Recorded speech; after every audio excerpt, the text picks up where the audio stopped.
I've been going back and forth on doing this for a while. Pretty sure I threw a connecting rod, so we're gonna just go ahead and start removing the engine, I guess. This will probably be my first time making a YouTube video if I end up actually making a video, but I guess I'm just gonna start to unbolt and organize stuff. And since I already have these loose from when I last took some pieces off, I'm gonna start by removing this that attaches the radiator to this cross member here. So, be back. Well, now that we got that removed, I think I'm gonna go ahead and pull the battery out. So, we will be back.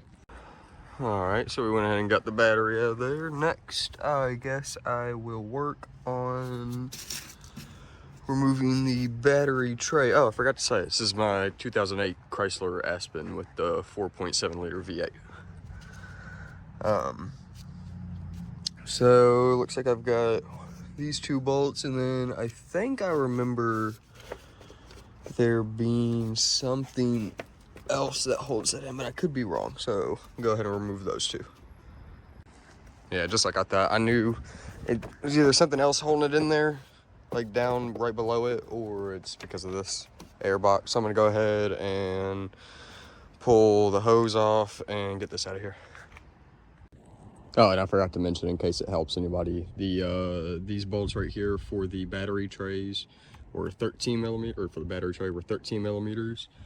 The bolt for the wedge that holds the battery in was a 10 millimeter. I'm using a bit instead of a screwdriver for this. So this is an 8 millimeter for the hose clamps.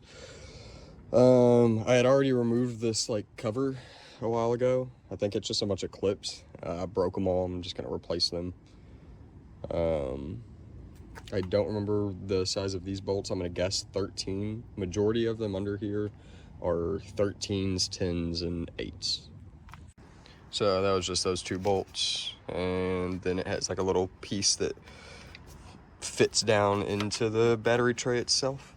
So now I don't think there's much else holding this in. So let me put this down and I'll try and get this out. So now with our air intake taken out, got a whole lot more room to see what we're doing and whatnot. Let's see, what am I gonna tackle next? I think next, I don't really want to pull the grill off yet because I don't have a cover for the car, and I guess it doesn't really matter how it looks, but I still live at home with my parents, and my dad thinks it looks janky if it's all taken apart. But I think that's kind of the next thing I need to do. I think I pull the grill and then I work on, I think I pull this cross member out after, and that should open things up for me. So I'll be back. So for the grill, you're gonna have these 4 bolts. There's one there, there, there, and there.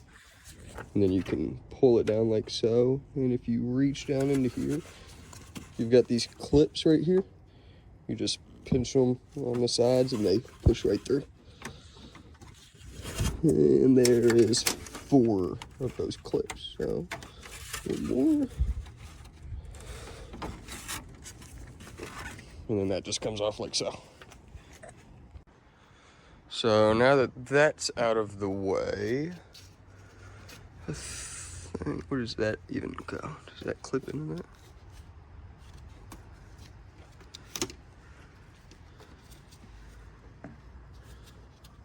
Ooh, I don't know if that's where that clips in or not, but it doesn't matter.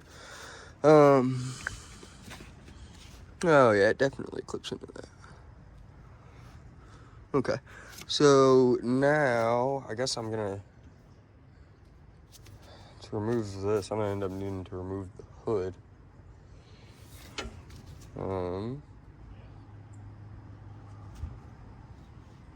Let me think. All right, so since I'm waiting to get a cover before I go ahead and pull the hood off so that I can get the cross member off and get even more room, I'm gonna go ahead and pull this out. this, I just need to remove the mass airflow sensor, and then it should. Put my phone down. Should just pop right up. Oh, no, I'm forgetting the bolt. That's right. We got a bolt right here for it. Looks like I have a 10 millimeter. Should be the only bolt. I don't think there's one on this side. Yeah, one 10 millimeter. So now with our intake cover off, we've got even more access. I need to go ahead and grab some tape so that I can mark this. It's a good idea to somehow mark or number all the electrical components. So for that one, I'll just put a little tape and put MAF for the mass airflow sensor. Next, let's see.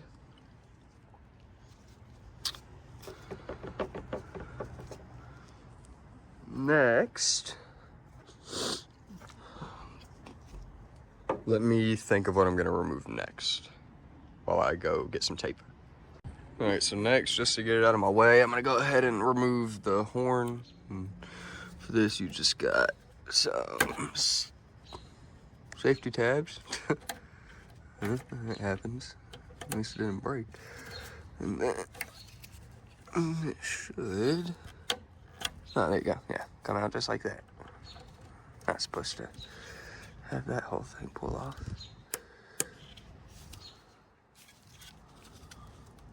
So that's one, and then you got the other connector right there. So do that one now.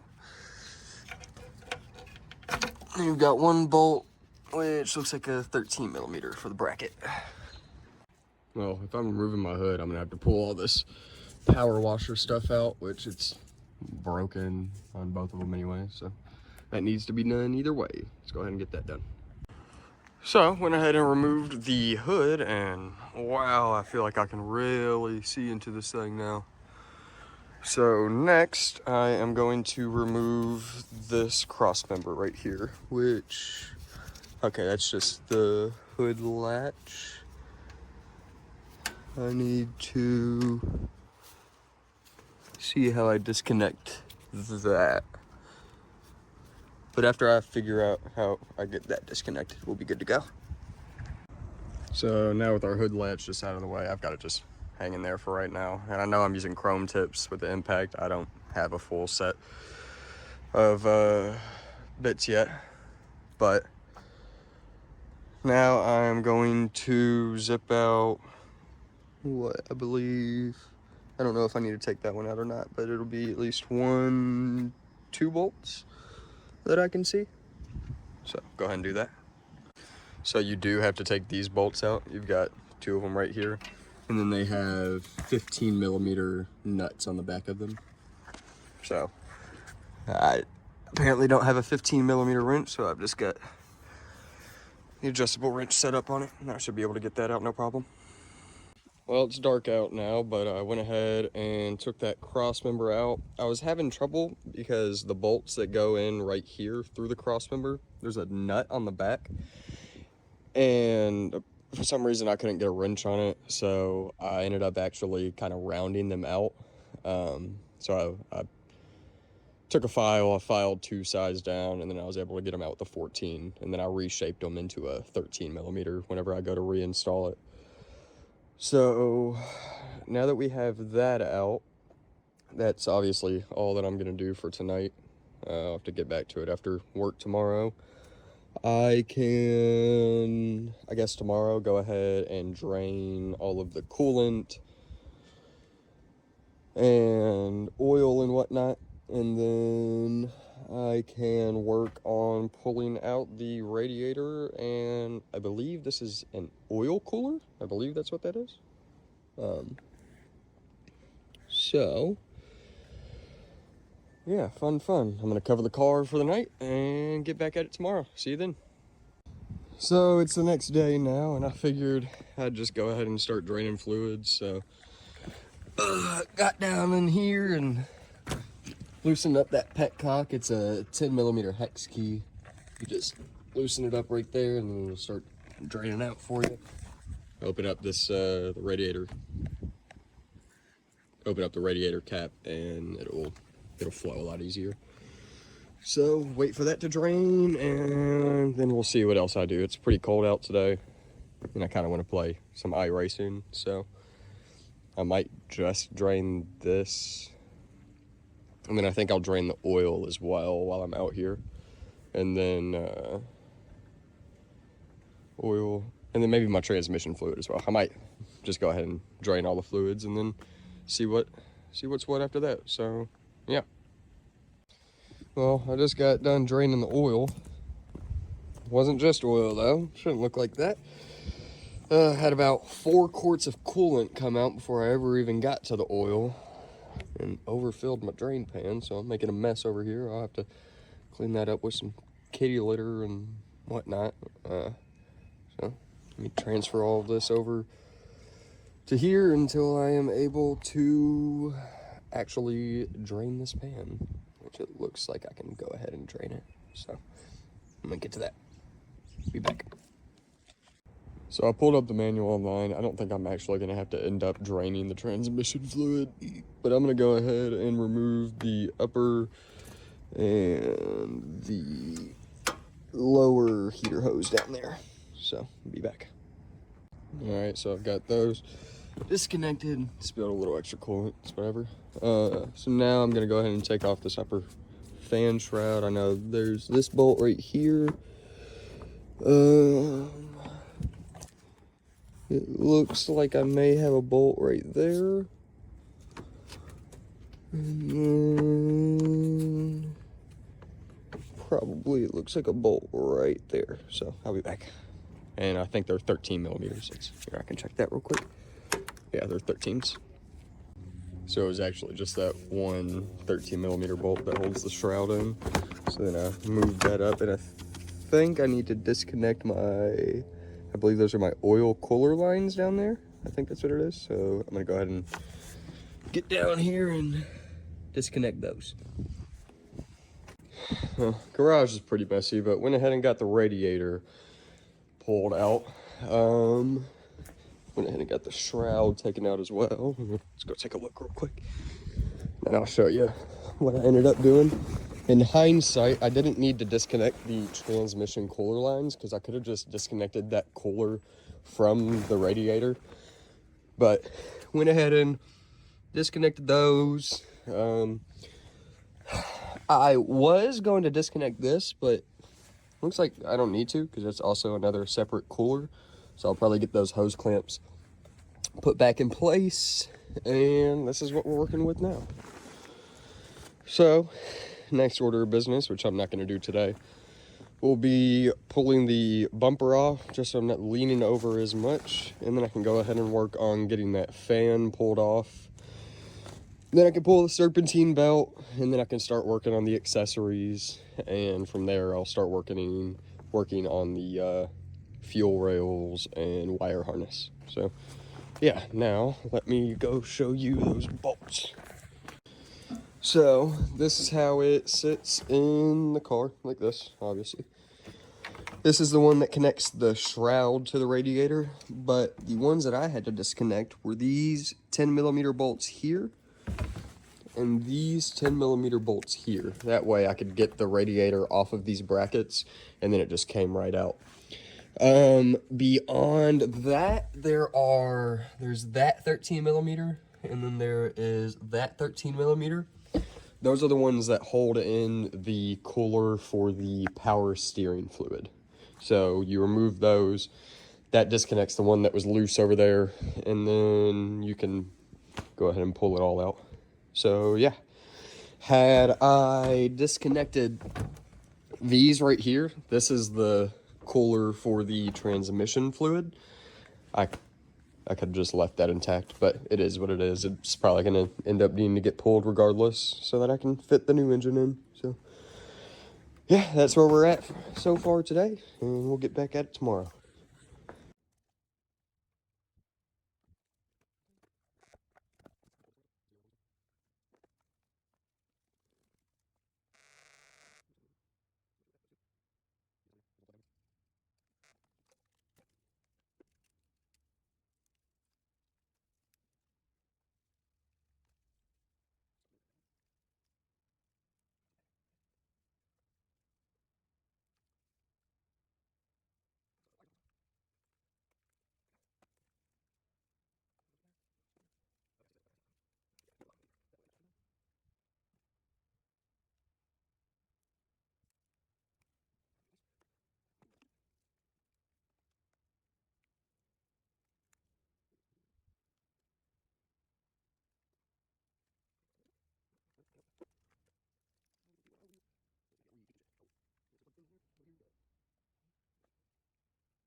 All right, so it's been a little while since I last took a video. I've done a couple things without updating it, so figured before I did any more work, I'd go ahead and do a little update. So we have gone ahead and last video that I took, we removed the radiator. I'd have to go back and look exactly what all was still in, but I know we've unbolted the AC compressor, so that's loose. I just have it sitting on a couple bolts right now. I gotta figure out how I'm gonna get that out of the way to lift the engine out without disturbing the actual hard lines on it. So kind of waiting to cross that bridge till we get there. I went ahead and got the flanges off so it's free from the exhaust manifold. Those are 14mm bolts that are going to be like, this is the bolt head, it's going to be facing this way, and then on the back side here, or I guess it'd be the front side, yeah, so on the back side you're going to have the bolts, and then on the front side you're going to have locking nuts, or 14mm locking nuts, and they should have some plastic like tabs, or not plastic, metal tabs. Mine were so rusted that they broke, and then the nut was spinning freely, so I had to get on it with the 14mm open-end wrench, and then I was able to get it off like that. Used like heat and beeswax, or not beeswax, candle wax, and you know, Croyle, acetone, ATF, all the good lubricants. This side, it's a little trickier to get to. You can get to it from underneath. It's just wet out, so I don't feel like crawling on the ground. But again, locking nuts were spinning on this side, and I didn't really have a good way to get a wrench on it with enough pressure, so I ended up getting a rotary or a flex shaft for my Dremel, and I just cut those off with a cutoff disc. What else have I done? I went ahead and started pulling a lot of the wiring harness and labeling that. I got it off the fuse boxes and crank sensors and all of that. I still have the grounding straps that I need to remove. I got to remove the O2 sensors. I am about to remove the fuel rail. I still have these last two ignition coils. That one's kind of like stuck in there. That one back there I still need to unplug. And then I know I broke the boot off into the holes for one or two of them when I was removing them. They were pretty stubborn. But aside from that, I'm gonna get those out. I'm gonna get the fuel rail out. And then I need to get this throttle body off. I need to get a couple vacuum hoses and whatnot. That way I can take off this intake manifold, and that will allow me better access to the top bell housing bolts, so that whenever I get around to that, it's just easier to get in there and get that. I think I'm gonna need to remove the oil dipstick to get the manifold off. I'll have to see once I get there. But yeah, I'll see you when I get it done. Alrighty, so last time I was working on it, went ahead and got the intake manifold out. Got those covered up. They look decent. I need a better camera so I can really see in there at a better angle. Right now I went ahead and got the wheels off as well. I should have done that a long time ago. Provides much better access. But I'm down here at about it's a 2 or 3 foot extension, and if I can get the camera on it, we are on that bottom bolt right there for the starter. So I'm working on getting the starter out. I'll come back whenever we get that out. So we got the starter out, and a couple electrical connections, a little tab right here. There was a bolt right here. I'm not sure if I was supposed to use like a wrench to get on this nut to get that bolt out or something, but yeah, the bolt snapped, so I'll have to look into that. If I have to get a new starter, I'll just borrow, honestly, I mean, I'll just have the starter from the other engine probably. But yeah, now I am going to work on pulling out the the ground straps, the rest of the electrical. I'm not sure if I've got more grounding straps or not, but if I get in here, where is it at? You can see right there. I've started to, it's pretty much loose. I'm trying to see if there's another one. I don't think I see any more, but I'll find out as I get more stuff out of the way. I'll go ahead and disconnect these two hoses right here. And then I think I'll work on getting the power steering pump out of the way, and then I'll be able to look on this side for another grounding strap if there is one. Alright, so I went ahead and got those hoses. I just disconnected them from the hard lines because it was easier than getting it off the block. Got the power steering pump off and tied out of the way. Trying to think of what I'm going to do next. I know that the condenser is, I feel like it's going to end up being in the way. Maybe not. I might be able to swing up past it, so we'll see. If I have to disconnect or drop the condenser out of my way, I'll look into that. I'm probably gonna have to end up taking this little solenoid off. I think that's a solenoid. I don't know what else it would be.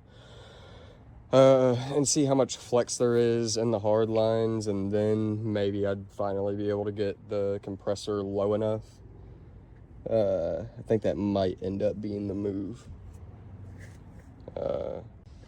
So I went ahead and got those hoses off. I just took them off the hard lines because it was easier than wedging them off the actual block itself. Got the water, or the power steering pump tied out of the way. It's just those three 13 millimeters. You're gonna need a deep socket. That grounding strap, that's a 15 millimeter. And then I'm trying to think. I feel like this condenser is still gonna be a little bit in the way, along with the compressor whenever I go to pull this engine out. I think I'm gonna need to take that solenoid bracket off of the frame. That way I can drop this a little lower, hopefully. I mean, I don't know. There's just not much flex in these hard lines.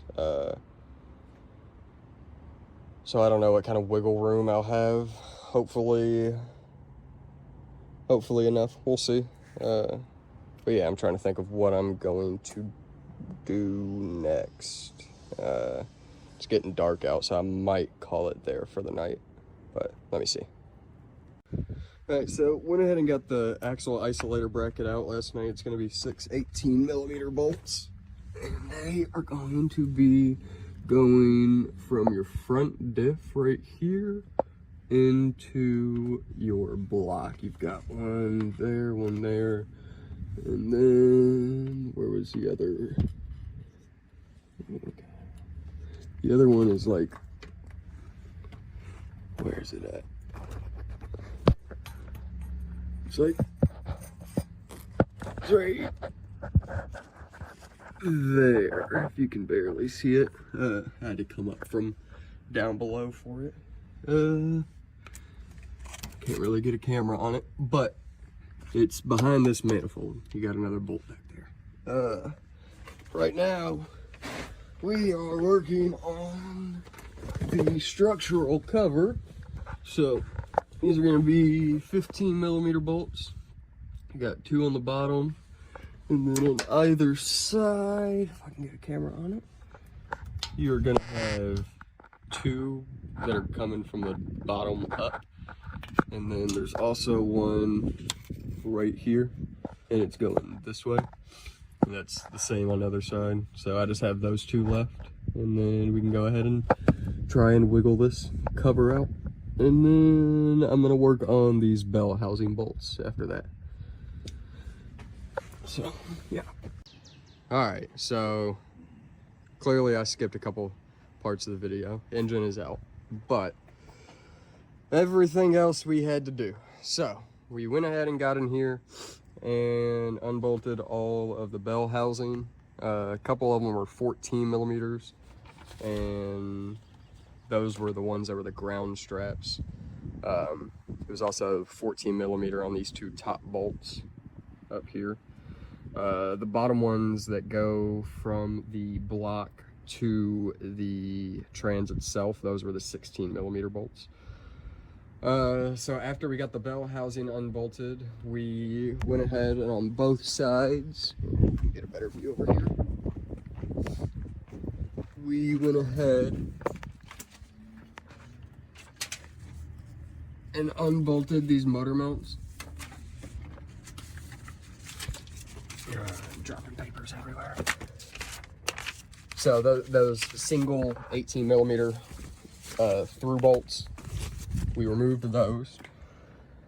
And then that allowed us to get a jack up under the transmission with some wood. I just put it on the pan for now.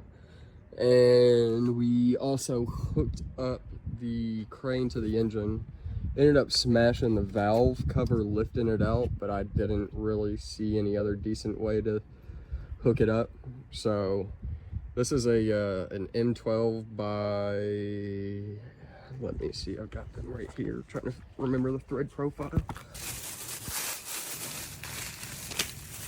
It is a class 8.8 M12 by 1.75, 100 millimeters long. So we got that going through the exhaust manifold with a nut, got a hook on there. And then the other one, I believe this is a bracket for the alternator, if I remember correctly. So I took, this is the bolt that is used for the AC compressor right here. So got that on there, and then once I hooked it up, I was able to lift the trans in the engine, and that allowed me to remove the structural cover right here. And to get it out, the way you're gonna have to rotate it, if I can remember correctly, because it's gonna be up in there like this. Once you have the trans and the engine lifted up enough,